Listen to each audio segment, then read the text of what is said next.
പ്രിയമുള്ളവരെ, എൻ്റെ ഈ ചെറിയ കഥയിലേക്ക് സ്വാഗതം. അടുക്കും ചിട്ടയും അച്ചടക്കവും നമ്മുടെ ജീവിതത്തിലേക്കുള്ള ചവിട്ടുപടികളാണ്.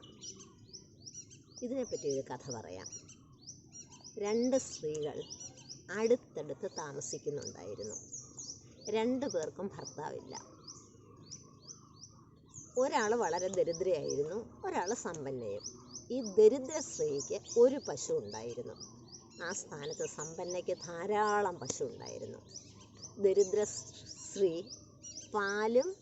പാലുൽപ്പന്നങ്ങളായ നെയ്യ്, തൈര്, മോര് ഇതൊക്കെ വിറ്റാണ് അവർ ജീവിതം മുന്നോട്ട് നയിച്ചത്. അവർക്ക് 2 പെൺമക്കളുണ്ടായിരുന്നു. സമ്പന്ന സ്ത്രീയാണെങ്കിൽ ധാരാളം പശുക്കളുണ്ട്, അവരെയെല്ലാം നോക്കാനായിട്ട് ജോലിക്കാരെ നിർത്തി. കൂടുതൽ ജോലിക്കാരായപ്പോൾ പ്രവർത്തനങ്ങൾക്ക് കാര്യക്ഷമതയില്ലാതായി, ശ്രദ്ധയില്ലാതായി. പലരും അവർക്ക് തോന്നിയതുപോലെയൊക്കെയാണ് ചെയ്തത്. ആയതിനാൽ പലപ്പോഴും പാല്, വലിയ ക്യാനിലുള്ള പാല് അതേപോലെ ചീത്തയായിപ്പോയി. ഇതേപോലെ തന്നെ നെയ്യും മോരും തൈരും എല്ലാം സ്വാദിഷ്ടമില്ലാത്തവയായിരുന്നു അവരുടെ വീട്ടിലേത്.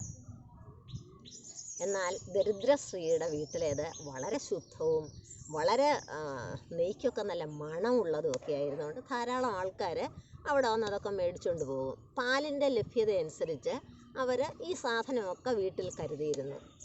എപ്പോഴും എന്നും അവർ പശുവിൻ്റെ കൂട് കഴുകി, പശുവിൻ്റെ അകിട് കഴുകി നല്ല വൃത്തിയായിട്ടായിരുന്നു അവർ പശുവിൻ്റെ കാര്യങ്ങളെല്ലാം നോക്കുന്നതും പാല് സംഭരിക്കുന്നതും എല്ലാം.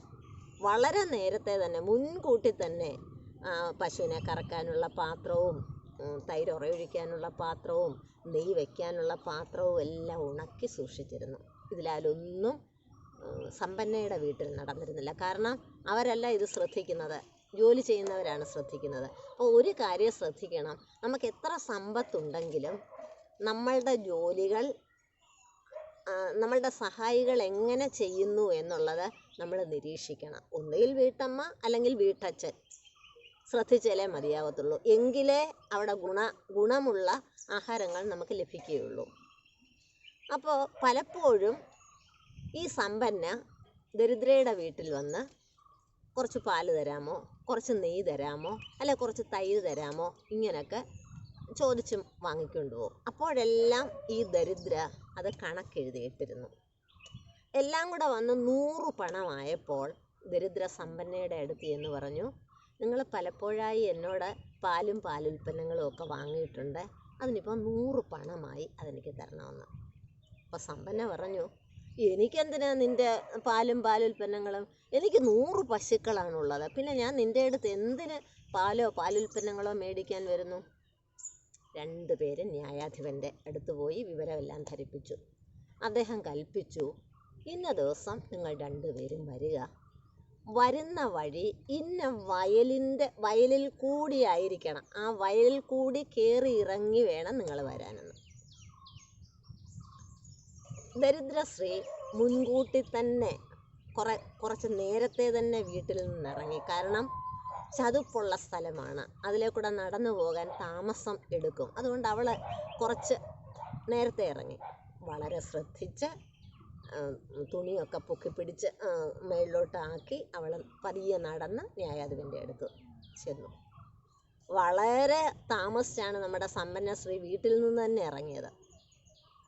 അപ്പോൾ താമസിച്ചതിൻ്റെ ആ വെപ്രാളം കൊണ്ട് ചതുപ്പിൽ കൂടെ ധൃതി വെച്ച് നടന്ന് ശരീരവും മേലും തുണിയും എല്ലാം ചെളി പുരണ്ടു.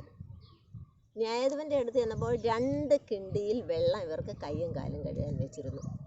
ദരിദ്ര സ്ത്രീക്ക് 1/2 കിണ്ടി വെള്ളം പോലും വേണ്ടായിരുന്നു. കാരണം അവരുടെ കാലയിലുള്ള ആ ചെളി മാത്രമേ കഴുകിക്കളയേണ്ടതുണ്ടായിരുന്നുള്ളൂ.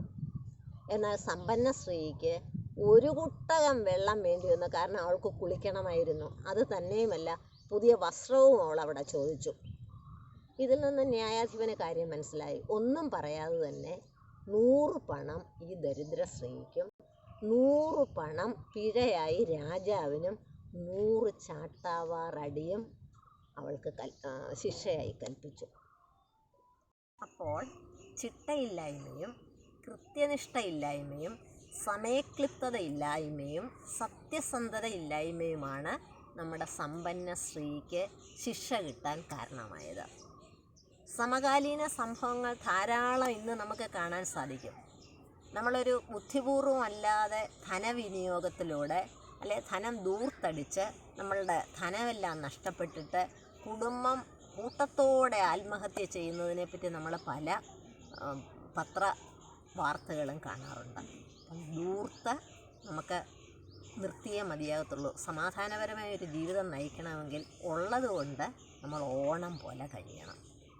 നന്ദി, നമസ്കാരം.